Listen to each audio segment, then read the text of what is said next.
Judul firman Tuhan pagi ini adalah mencari versus menjadi teladan. Nah, tujuannya nanti saudara lihat selama ini hidupmu lagi mencari teladan atau hidupmu sudah menjadi teladan. Filipi pasal yang ketiga ayat yang ke-17 saya baca ya.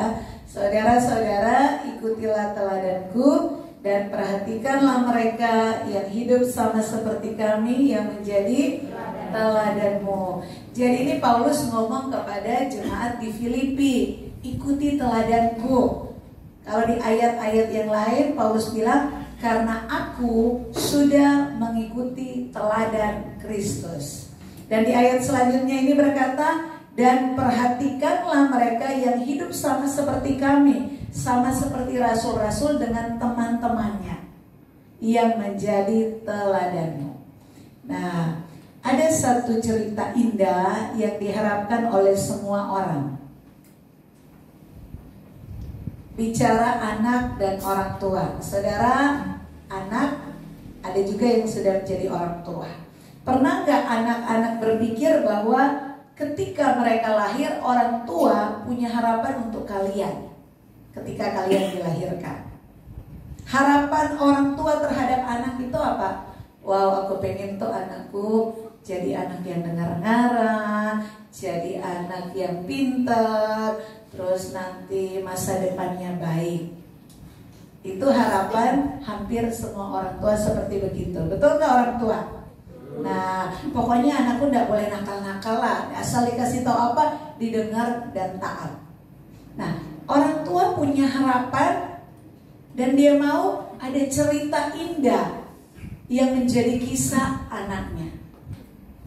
Nah, tetapi jarang orang tua berpikir bahwa ternyata seorang anak pun punya harapan terhadap orang tuanya. Anak-anak bilang gini, aduh, seandainya orang tuaku itu rumah tangganya harmonis ya. Aduh, seandainya orang tuaku itu memperhatikan aku ya. Aduh, seandainya orang tuaku itu punya banyak uang yang bisa menyekolahkan aku kemana aku mau. Ada harapan dari anak kepada orang tua. Yang orang tua jarang mengerti. Yang orang tua tahu, saya punya harapan untuk anak saya. Sebaliknya, anak punya harapan dengan orang tuanya, tetapi orang tua tidak tahu harapan anak itu apa kalau nggak dikasih tahu. Nah, demikian juga dalam hubungan pasangan suami istri. Ketika masuk pernikahan, istri itu punya harapan.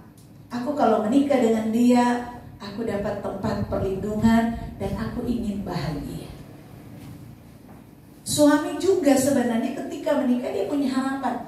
Wah, kalau aku nikah nanti sudah ada yang nyuciin baju, aku bangun pagi sudah ada kopi, sudah ada sarapan, pulang kerja sudah ada makan.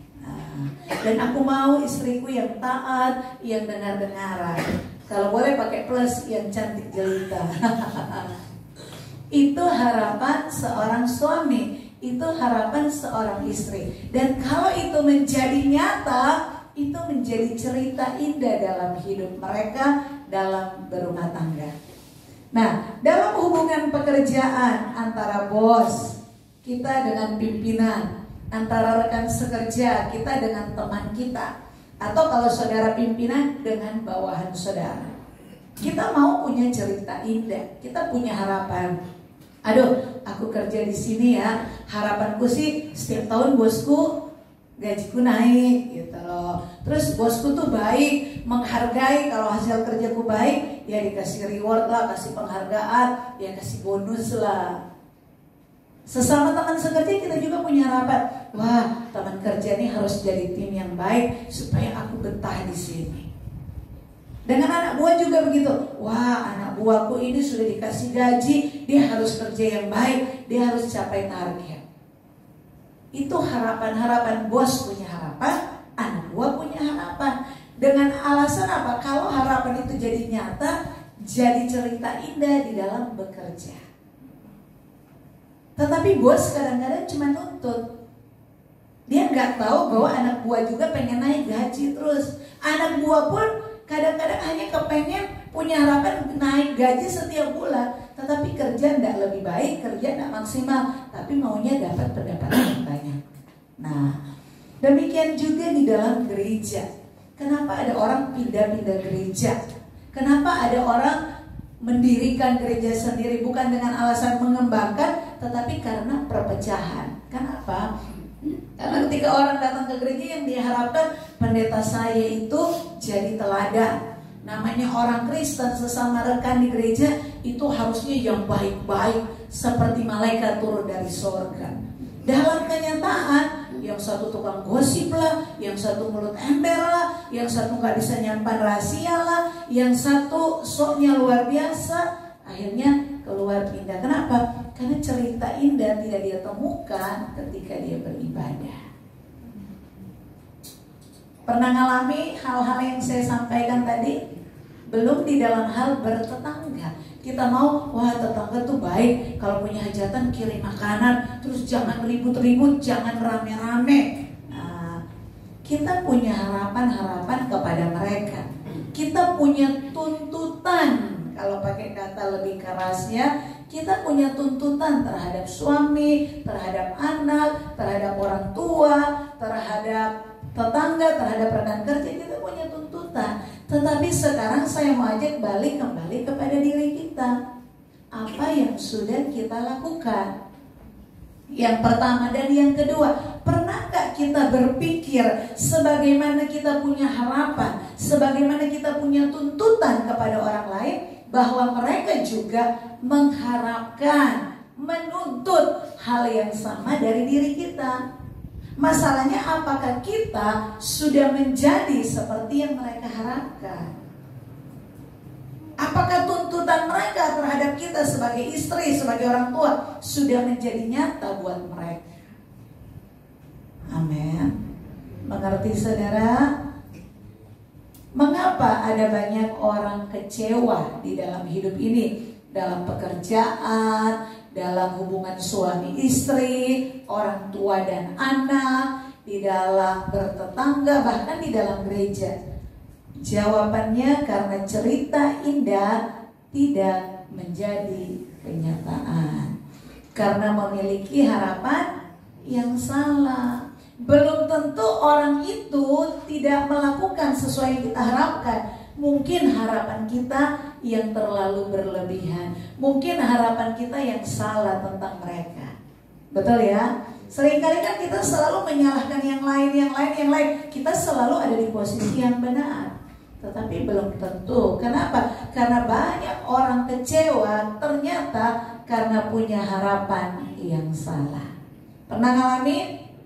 Pernah? Kenapa ada harapan yang salah? Karena salah filosofi. Yang kedua, sebagai orang Kristen, karena tidak memahami kebenaran yang sejati. Filosofi itu apa? Filosofi itu ajaran-ajaran yang tertanam di kepala kita. Padahal itu belum tentu benar menurut Alkitab. Saya kasih contoh, ada filosofi bahwa hidup ini adalah mencari kebahagiaan. Tetapi kebahagiaan itu apa? Tidak didefinisikan. Nah, tadi malam dalam merayakan Valentine, saya ingatkan anak-anak muda. Seringkali kita punya definisi bahagia.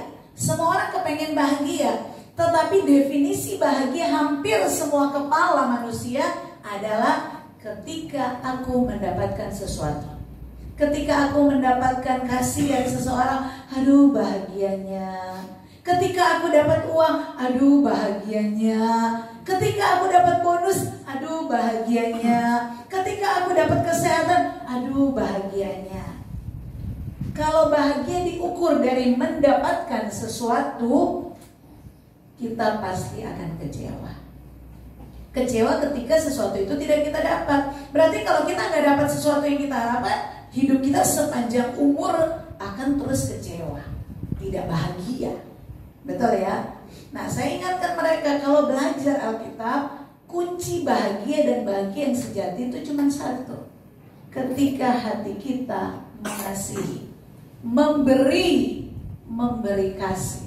Makanya ada ayat Alkitab bilang, terlebih berkat memberi daripada menerima. Jadi bahagia yang sejati yang benar ketika saudara mampu memberikan sesuatu kepada orang lain. Dan ternyata Alkitab mengajarkan kamu bahagia bukan pada waktu kamu mendapatkan sesuatu. Kamu bahagia ketika kamu bisa memberikan sesuatu. Dan sesuatu yang paling berharga yang saudara miliki itu apa? Cinta kasih. Ketika kita mampu mengasihi Allah dengan segenap hati, dengan segenap jiwa, dengan segenap akal budi, dengan segenap kekuatan, itulah kebahagiaanmu yang sejati. Kenapa saudara nggak bahagia? Karena kalau datang ibadah itu mengasihi Tuhan hanya sekedar, ya kalau aku mau aku ibadah lah, kalau aku mau doa ya aku doa lah, kalau aku mau baca Alkitab aku baca, tapi kalau aku lagi capek malas enggak lah. Itu berarti belum dengan segenap kekuatan, belum dengan segenap hati. Makanya saudara lahir Kristen pun sudah tua begini tidak pernah mengalami kebahagiaan yang sejati. Kenapa? Karena tidak mampu memberi kasih segenap itu kepada Allah yang adalah pencipta. Amin. Tetapi ketika saudara mampu mengasihi Allah, masih proses, tetapi ada komitmen, ada kerinduan, saudara akan menemukan apa yang namanya bahagia, bahagia, bahagia, bahagia. Dan bahagia yang saudara miliki ketika memberikan cintamu kepada Tuhan, mengasihi sesamamu seperti kamu mengasihi dirimu sendiri, itu tidak dipengaruhi oleh situasi dan kondisi. Jadi yang lagi mencari kebahagiaan, aduh aku gak bahagia soalnya suamiku begini, bertobat pagi hari ini. Berikan dulu cinta kasih kepada suamimu, maka kamu akan mendapatkan bahagia yang sesungguhnya. Di kerjaan gak bahagia, stres, mau pindah, habis pindah lagi. Sekarang bertobat. Aku di sini mau berbagi kebahagiaan dengan bosku, dengan rekanku, dengan bawahan. Maka saudara akan menikmati apapun jenis pekerjaan. Amin saudara. Haleluya. Kebenaran yang sejati tetapi tidak dimengerti oleh orang Kristen itu sama dengan Injil palsu. Saya punya teman lahir Kristen, dari kandungan sudah Kristen, tetapi satu waktu dia hidup terjerumus di dalam dunia gelap waktu remaja, waktu muda. Merokok, minuman keras, narkoba, judi. Begitu ditanya kenapa kamu sudah dari lahir Kristen, tiap minggu datang ke gereja bisa masuk dalam dunia gelap seperti itu, dia jawabnya satu, karena orang tuaku mengajarkan hidup itu untuk cari bahagia. Dan bagiku bahagia itu sesuatu yang bikin aku enak. Aku merokok itu enak bagiku, aku minum itu enak bagiku, aku main judi itu enak bagiku, aku masih remaja, masih muda, tapi aku pergi ke dunia malam, dugem-dugem, itu enak bagiku. Aku melakukan hubungan seks sebelum nikah, itu enak bagiku. Jadi enak menurut dia, itu yang bikin dia bahagia. Karena orang tua mengajarkan hidup ini untuk cari kebahagiaan. Padahal orang tuanya lahir Kristen. Kenapa? Karena kebahagiaan tidak sesuai dengan definisi Alkitab. Amin. Paham sampai sini? Bahagia orang dunia ketika kamu mendapatkan. Bahagia menurut ajaran Alkitab ketika kamu memberikan. Memberikan apa? Memberikan kasihmu, memberikan hatimu. Di situ kamu akan berbahagia. Jadi saudara yang mukanya lagi meremut-meremut ini, yang bahagianya ada di level bawah, coba keluar dari gereja, belajar memberikan kasih, perhatian. Apalagi kepada orang-orang yang selama ini bikin jengkel hatimu, bikin kamu greget kalau lihat wajahnya, pengen ditelan hidup-hidup kalau bisa. Nah sekarang saudara belajar, Tuhan bahagia itu pilihanku, dan sejak dengar khotbah hari Minggu aku memilih untuk bahagia. Wah, jadi begitu ketemu dia, hai, gak usah lebay-lebay banget. Yang penting saudara bisa belajar tulus mengasihi dia, menyapa dia, dan berikan kasih pertolongan apa yang saudara lakukan. Dan saudara akan melihat kamu akan menikmati sisa umur hidupmu dalam kebahagiaan yang sejati. Amin. Haleluya. Jika orang Kristen tidak memahami kebenaran yang sejati, maka dia akan hidup dalam standar dunia. Dia akan kompromi dengan dunia, punya aturan-aturan yang pada akhirnya membawa kepada kekecewaan. Pagi ini kan kita belajar tentang menjadi teladan, bukan mencari teladan. Banyak orang mencari teladan. Wah, aku ingin bosku kayak begini, aku pengen pasangan hidupku kayak begitu, aku pengen tetanggaku kayak begini, aku pengen anakku kayak begitu. Mencari. Tetapi kita mau rubah sekarang, hidupku mau jadi teladan. Kalau aku karyawan, aku mau jadi teladan yang baik di tempat aku bekerja. Kalau aku istri, aku mau jadi istri yang baik di depan suamiku. Kalau aku anak, aku mau jadi anak yang baik di depan orang tuaku. Amin. Supaya apa? Supaya tidak kecewa. Bilang sebelah kanan, tidak kecewa, cuma satu, jadi teladan hidupmu. Orang itu kecewa karena terlalu banyak harapan, terlalu punya ekspektasi yang tinggi. Akhirnya begitu harapan tidak sesuai, jadinya kecewa.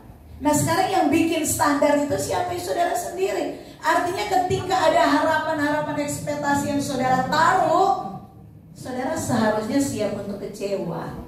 Amin. Tetapi kan begitu kecewa, yang kita salahin bukan diri kita. Yang kita salahin, ngapain aku nikah sama dia? Dia sih begini. Ngapain aku kerja di sini? Bos itu begini. Selalu yang disalahin orang lain. Itu saudara mau 10 kali nikah, 20 kali nikah, tetap tidak akan bahagia. Kenapa? Karena biang kerok dalam diri kamu. Sama, saudara mau kerja, mau pindah kemanapun 10 kali pindah tempat kerja, tidak akan bahagia. Kenapa?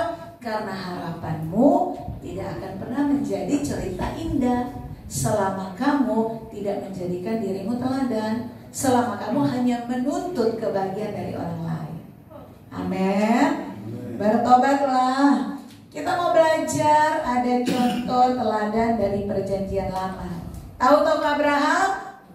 Kalau ingat Abraham, apa yang diingat? Iman. Wah, siapa pengen punya iman seperti Abraham? Baru yang kedua, siap memberikan segalanya untuk Tuhan. Nah, ini baru ini. Abraham disebut bapak orang beriman dari mana? Tuhan berfirman, Abraham, tinggalkan keluargamu, tinggalkan negerimu. Pergi kemana Tuhan? Gak tahu, pokoknya ikut aja. Keluar dia. Di masa tua, Abraham, kasih anakmu. Anak yang ditunggu 25 tahun. Kasih anakmu, dan bukan kasih begitu. Bawa ke atas gunung, persembahkan dia sebagai korban. Alkitab tulis Abraham itu bawa kayu loh. Artinya dia siap. Dan Allah berfirman tuh malam. Keesokannya pagi-pagi benar. Jadi dia gak doa puasa 3 hari 3 malam. Malam dia tahu Allah berfirman, pagi dia langsung berangkat. Setelah kejadian-kejadian itu, baru Abraham disebut bapak orang beriman. Mau disebut orang beriman? Ngomong sama Tuhan, Tuhan aku berani diobo-obo. Apa yang Tuhan minta aku kasih. Yang penting aku dapat gelar orang beriman. Doa begitu sama Tuhan, dijamin besoknya Tuhan langsung jawab. Makanya siapkan hati dulu ya. Nah, tetapi Abraham dalam predikatnya sebagai orang beriman, dia punya prahara di dalam rumah tangga. Kalau saudara baca kisah tentang adanya Ismail, kisah tentang adanya Hagar, bagaimana Ismail dan Ishak bertumbuh bersama sampai remaja, itu membawa prahara di dalam rumah tangga. Ya. Itu kalau saudara yang pernah ikut Bible study itu dijelaskan bagaimana Abraham stres. Tiap hari Sarah ngomong, itu loh perempuan itu loh. Akhirnya puncaknya Abraham berkata, ya sudah istriku, kamu tuh nyonya di rumah ini. Apa yang kamu mau lakukan silakan. Langsung Hagar dan Ismail disuruh pergi oleh Sarah. Tetapi sebelum mereka meninggalkan rumah, itu prahara tiap hari cekcok. Padahal bapak orang beriman. Artinya apa? Abraham yang disebut bapak orang beriman sekalipun tidak bisa menjadi teladan dalam mengurus rumah tangga. Paham? Yang kedua, saya ambil contoh namanya Ayub. Tahu Ayub? Wah, luar biasa, siapa tidak tahu Ayub? Wah, anaknya 10 mati, orang paling kaya, hanya dalam 1 hari jadi paling kere, miskin, melarat. Tetapi dia berkata apa? Tuhan yang memberi, Tuhan yang mengambil. Terpujilah nama Tuhan. Hebat gak saudara? Dia gak nyalahin Tuhan. Tetapi kalau saudara baca mulutnya dia bilang apa kepada istrinya?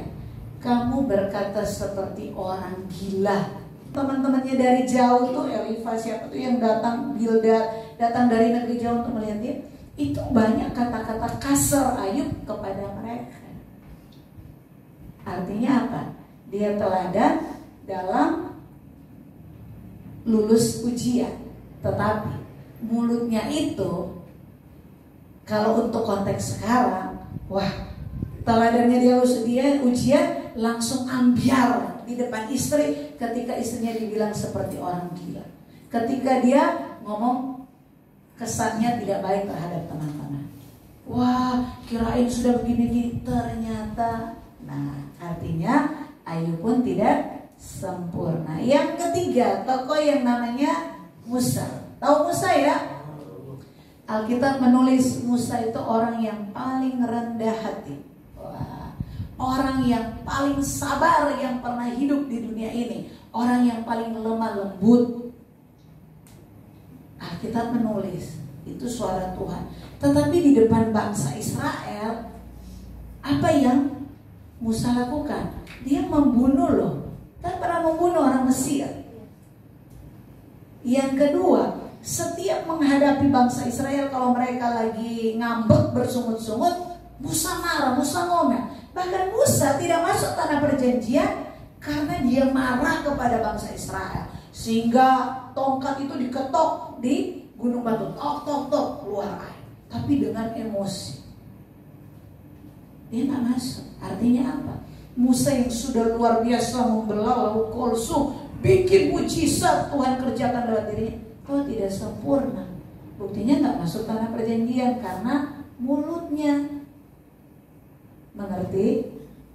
Dan yang terakhir yang saya ambil ada yang namanya Daud. Daud, Alkitab berkata, aku sudah menemukan orang yang berkenan di hadapan. Wow, Daud mendapat predikat orang yang berkenan di hadapan. Mau jadi seperti Daud? Mau jadi seperti Daud? Mau berkenan di hadapan Allah. Tetapi Daud sempurna? Tidak. Dia ambil istri orang loh, anak buahnya sendiri. Dan dia merancangkan pembunuhan berencana terhadap Uria. Dan dia lakukan semua itu. Artinya apa? Abraham, bapak orang beriman. Ayub bisa menang atas ujian. Musa yang sudah rendah hati luar biasa, tetapi toh tidak diizinkan masuk ke tanah perjanjian. Demikian Daud, orang yang berkenan. Dia disebut sahabat Allah, tapi bisa punya hati merancang pembunuhan. Siapa yang saudara ambil teladan dari tokoh-tokoh ini?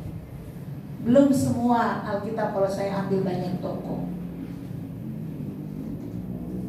Teladan siapa yang saudara cari? Makanya ada satu quote yang bilang begini, aku kepengen menjadi seperti Abraham dalam hal iman. Aku pengen menjadi seperti Musa dalam hal rendah hati. Aku pengen menjadi seperti Daud, orang yang berkenan. Kenapa? Karena dari Abraham belajar iman, dari Musa belajar rendah hati, dari Daud belajar berkenan. Satu-satu, tidak ada di satu tokoh. Mengerti? Amin saudara. Nah ini aja tokoh-tokoh Alkitab yang sudah luar biasa, kita nggak menemukan kesempurnaan dalam mereka. Apalagi cuman bosmu di kantor, apalagi cuman istrimu. apalagi cuma suamimu, apalagi anak-anakmu yang sudah terlahir dengan kodrat dosa. Paham? Amin. Makanya kalau pengen punya cerita indah dalam hidup, jangan mencari teladan, jadilah teladan. Maka kamu akan membuat ceritamu jadi indah sampai di kekekalan. Amin. Sadarlah yang pertama bahwa manusia sudah jatuh di dalam dosa. Yang kedua, manusia lahir dengan kodrat dosa. Ketika jadi Kristen pun belajar kebenaran untuk berubah dari manusia berkodrat dosa menjadi manusia berkodrat ilahi. Dari manusia lama menjadi manusia baru itu membutuhkan proses. Amin. Jadi jangan bilang, aduh kenapa gerejaku begini, kenapa pendetaku begini, kenapa teman-teman jemaat begini. Nah, saudara keliling kemana, gereja yang sempurna pun, kalau saudara punya pemahaman seperti itu, saudara masuk ke sana, jadi rusak gereja itu karena kehadiran saudara. Amin. Memang kalau belajar firman, di dalam gereja yang pertama harus diajarkan kebenaran yang sejati. Yang kedua, harus ada teladan. Saya belum sempurna, tetapi saya belajar menjaga kekudusan, kesucian hidup. Dan saya berdoa, berharap semua yang ambil bagian pelayan-pelayan, khususnya yang naik di atas mimbar, jadikan hidupmu teladan. Kehidupan pribadimu, rumah tanggamu, supaya apa? Karena jemaat yang lain tuh butuh teladan. Apalagi jemaat yang masih anak-anak rohani. Orang masih membutuhkan teladan. Kenapa? Karena Tuhan tidak kelihatan. Makanya dipanggillah orang-orang percaya. Bukan supaya beragama Kristen, tetapi supaya hidupmu menjadi teladan buat mereka yang jiwa-jiwa baru. Jangan sampai saya yang naik di mimbar, pelayan-pelayan naik mimbar, justru jadi batu sandungan, sehingga orang tidak percaya lagi kepada Tuhan, tidak mau beribadah. Bukan karena Tuhan yang salah, tetapi melihat pelayan-pelayan yang hidupnya tidak menjadi teladan. Melayani itu gampang, saudara. Kalau saudara punya kemampuan nyanyi gampang. Main musik itu gampang kalau saudara punya kemampuan. Khotbah pun gampang kalau saudara pintar berbicara. Yang sulit itu apa? Ketika kamu naik ke atas mimbar seperti saya dan pelayan-pelayan, hidup kita tuh disoroti. Mereka gak lihat kelebihan kita main musik, mereka gak lihat kelebihan saya berbicara. Yang mereka lihat, mereka cari bagaimana hidup saya setiap hari. Amin. Mencari teladan, baca sama-sama. Hanya Yesus satu-satunya teladan yang sempurna. Abraham ada kelebihan, toh ada kekurangan. Musa ada kelebihan, ada kekurangan. Daud ada kelebihan, ada kekurangan. Ayub ada kelebihan, ada kekurangan. Semua tokoh-tokoh Alkitab ada kelebihan, ada kekurangan. Kenapa ada kekurangan? Sudah bisa berbicara dengan Tuhan. Musa itu kalau naik ke atas gunung, dia puasa 40 hari 40 malam. Dia berbicara dengan Tuhan, bertemu dengan Tuhan. Makanya ketika Musa turun dari atas gunung, bangsa Israel gak mampu melihat wajahnya. Kenapa? Silau men. Wah, dia penuh dengan kemuliaan Allah. Bayangkan dia bawa 2 loh batu yang kosong, dia bawa di atas gunung. Alkitab mencatat Tuhan tulis pakai tangannya Tuhan loh. Wow, luar biasa. Tetapi kalau dia punya kekurangan. Kenapa? Karena ketika Adam dan Hawa jatuh di dalam dosa, semua manusia sudah berkodrat dosa, siapapun dia. Dan saudara menemukan kelebihan, saudara akan menemukan juga kelemahan seseorang. Hanya ada satu teladan, yaitu Tuhan Yesus. Dia satu-satunya teladan yang sempurna. Amin. Manusia diampuni dosa. Yesus mati di kayu salib, bukan hanya kita bersih dosa kita, tidak titik sampai situ. Yesus mengorbankan nyawanya. Dia mati di kayu salib, tujuannya apa? Supaya kita manusia kembali ke rancangan semula. menjadi anak-anak Allah yang sempurna. Amin. Makanya kalau orang tidak mengenal Yesus itu siapa, dia tidak akan dikembalikan ke rancangan semula menjadi manusia sesuai rancangan Allah ketika Allah menjadikan Adam pertama di Taman Eden. Amin. Dengar cerita saya. Ada seorang anak yang lahir. Wah, anak itu lucu, sehat, dalam perkembangannya bertumbuh sesuai KMS. Tahu KMS? Kalau punya anak tuh kartu menuju sehat. 1 bulan bisa begini, 2 bulan bisa begini. Tiap bulan bawa ke posyandu, timbangannya bertambah. Dan sesuai grafik selalu di hijau-hijau. Artinya pertumbuhan balita tuh bagus. Giliran sekolah SD ranking, semua dipersiapkan sendiri. Mamanya nggak usah ingatin tiap hari, udah bisa salin jadwal, bisa buat PR. Giliran masuk SMP, anak remaja yang lain ke kiri ke kanan, dia tetap belajar. Jam pulang dia pulang sekolah. Begitu masuk SMA, dapat SMA favorit, jadi juara teladan. Bergaulnya baik-baik. Giliran kuliah, bisa lanjut kuliah, dapat kuliah, dapat beasiswa. Wah, anak yang pintar. Habis itu dapat pekerjaan yang bagus, gajinya besar. Habis itu menikah, dapat istri yang cantik, istri yang baik, takut akan Tuhan. Mereka membangun rumah tangga, sama-sama rajin ibadah. Di rumah ada mezbah keluarga, tiap hari baca Alkitab. Di tetangga jadi berkat, di tempat bekerja jadi berkat, di gereja ambil bagian dalam pelayanan, memberikan semua all out buat Tuhan. Punya anak-anak takut Tuhan. Rumah tangganya harmonis. Pertanyaan, saudara dengar tadi yang saya cerita? Mau gak mengalami seperti cerita yang saya omongin? Saudara pernah temukan gak seperti begitu? Pernah menemukan? Dari kecil udah bener sampai matinya tetap bener. Tapi oke, belum pernah menemukan. Mau gak punya seperti itu? Punya harapan gak pengen seperti itu? Punya.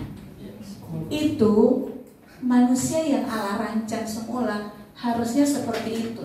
Tanda kutip, bibit unggul. Tapi kenapa anak kecil baik dengar-dengaran remaja hilang? Karena dia tidak menemukan teladan di dalam rumah tangga orang tuanya. Akhirnya dia cari kasih sayang di luar sana. Saya ketemu seorang ibu. Bu Grace, anak saya itu kalau dia nakal, saya tidak berani hukum, tidak kasih uang jajan sama dia. Soalnya perempuan. Lah emang kenapa, apa hubungan? Anak perempuan remaja sekarang, kalau kita tidak kasih uang jajan, dia bisa jual diri untuk dapatkan uang. Dan itu sudah bukan rahasia.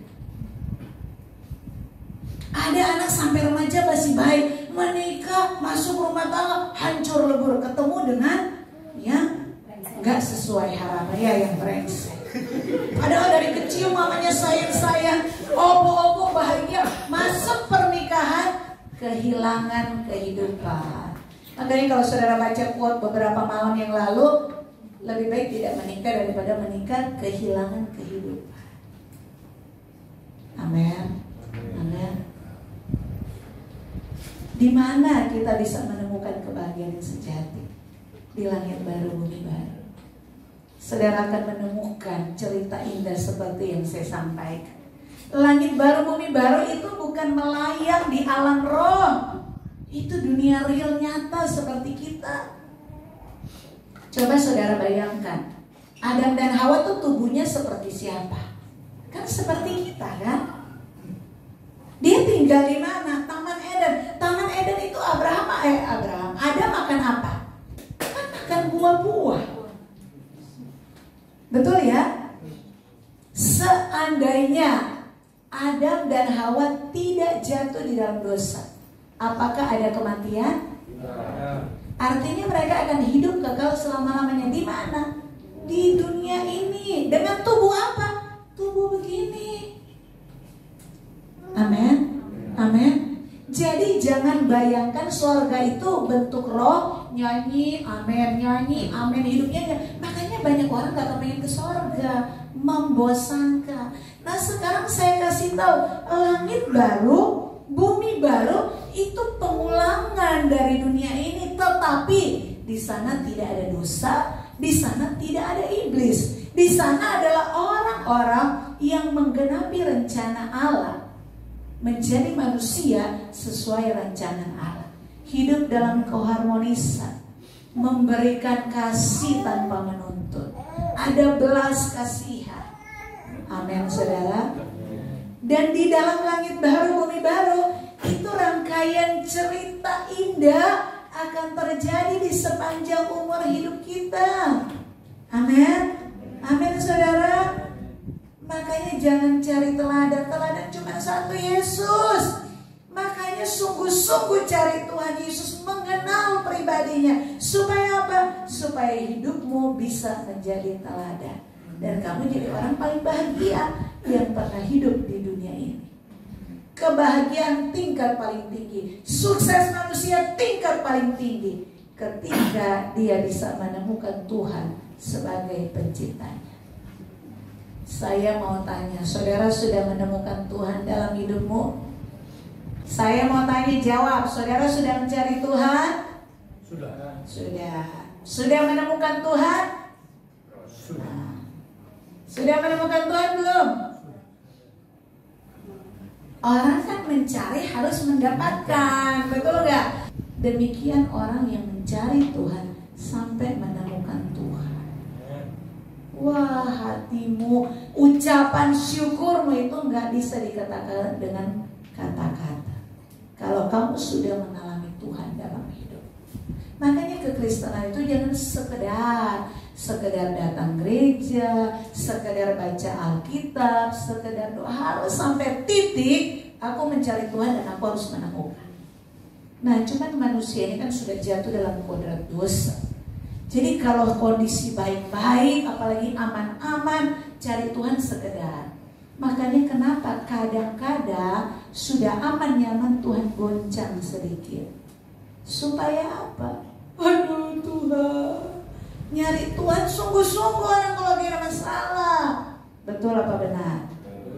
Makanya saudara yang dalam pergumulan, air mata gak henti-hentinya, bilang terima kasih Tuhan. Berarti aku belum menemukan Tuhan ya. Aku mau semakin sungguh-sungguh. Semakin banyak tekanan masalah, saudara akan mengalami Tuhan. Jadi di dalam kekristenan, pencobaan, ujian hidup itu bukan membuat saudara jatuh apalagi jauh dari Tuhan. Itu cara Tuhan menarik saudara supaya semakin dekat dengan Tuhan. Kalau tidak ada masalah, sehari 1 kali cari Tuhan. Kalau banyak masalah, 1 hari 3 kali, kayak orang minum obat pagi, siang, sore cari Tuhan. Amin. Masalahnya begitu masalah selesai dapat solusi, hilang lagi. Malaikat bilang, Tuhan udah bablas, boleh gak tambahin lagi? Oh silakan. Mulai lagi masalah. Supaya saudara tidak terhilang. Amin. Nah, bagaimana hidup yang menjadi teladan? Orang Kristen itu kewajibannya cuma satu, yaitu hidup menjadi teladan. Karena dalam Matius 28 ayat 19 katakan, pergi, jadikan semua bangsa muridku, jadikan semua orang seperti aku. Nah, aku ini Yesus sudah naik ke sorga. Mereka melihat Yesus dari mana? Lewat mulutmu, lewat perkataanmu, lewat perbuatanmu, lewat rumah tanggamu, lewat cara kamu bekerja dalam kejujuran di kantor, lewat pelayananmu di gereja. Di situ orang melihat kamu ini jadi teladan gak? Dan ketika hidupmu jadi teladan, mereka bisa melihat Tuhan siapa yang kamu sembah. Amin. Menjadi teladan kewajiban semua orang. Yang kedua, Galatia 2 ayat 20, adapun hidupku ini bukannya aku lagi, melainkan Kristus yang hidup di dalam aku. Ayat ini bagus sekali. Tetapi Paulus nulis ini bukan dengar dari kata orang. Dia ngalami. habiskan dirinya, segala kesenangannya, keinginannya, kebanggaannya dia buang semua. Kalau saudara baca Filipi pasal yang kedua, dan ketika dia menemukan Tuhan, dia bilang, yang aku kehendaki mengenal Dia semakin dalam, agar kuasa kebangkitannya menjadi nyata dalam hidupku. Ini yang namanya hidup jadi teladan. Jadi kalau saudara hidup masih suka-suka, belum hidup untuk Tuhan, saudara sampai mati hanya beragama Kristen, tetapi tidak pernah menjadi teladan. Dan ketika saudara hidupmu berani berkata, ikuti teladanku, saudara berarti orang yang berbahagia. Amin. Wah, luar biasa firman Tuhan itu. Hidup yang menjadi teladan, pertama dia harus mengenal Kristus, karena Kristus satu-satunya teladan. Yang kedua harus memiliki persekutuan sama Tuhan itu seperti HP dengan signal. Jangan 1 minggu 1 kali, giliran Senin sampai Sabtu lowbat, signalnya hilang-hilang. Nanti Minggu full, penuh. Wah. Begitu pulang dari gereja mulai kurang 1, kurang 2. Nanti hari Sabtu gini-gini, mana kok hilang signal ya? Amarah keluar, kebun binatang keluar, pikiran kotor keluar, semua yang tidak-tidak. Makanya tinggal dalam persekutuan dengan Tuhan itu 24 jam setiap hari, bukan hanya di gereja. Kalau kamu mau hidup menjadi teladan, kalau enggak kan terserah. Yang terakhir, ketika kita mengenal Kristus, ketika kita memiliki persekutuan, baru hidup kita menjadi seperti Kristus. Jadi seperti Kristus artinya apa? Menjadi teladan. Dan sebagaimana Yesus dimuliakan, orang-orang yang hidupnya seperti Kristus hidup, kita pun akan dimuliakan di langit baru, bumi baru. Amin. Di sana nggak ada orang kepo, di sana nggak ada orang mulutnya ember, di sana nggak ada yang akan menyakiti hati saudara. Di sana kita hidup dalam damai, sejahtera, sukacita, kebahagiaan, karena kita bisa memandang Yesus wajah dengan wajah. Tetapi untuk ke sana, hari ini jadikan hidupmu teladan. Amin. Gak usah cari teladan. Teladan kita cuma Yesus. Dan ketika kita mengenal Yesus, menerima Yesus, tuntutan kita cuma satu: jadikan hidupmu teladan. Supaya apa? Lewat hidup kita ada banyak orang bisa diselamatkan. Amin. Oke, baca sama-sama 1, 2, 3.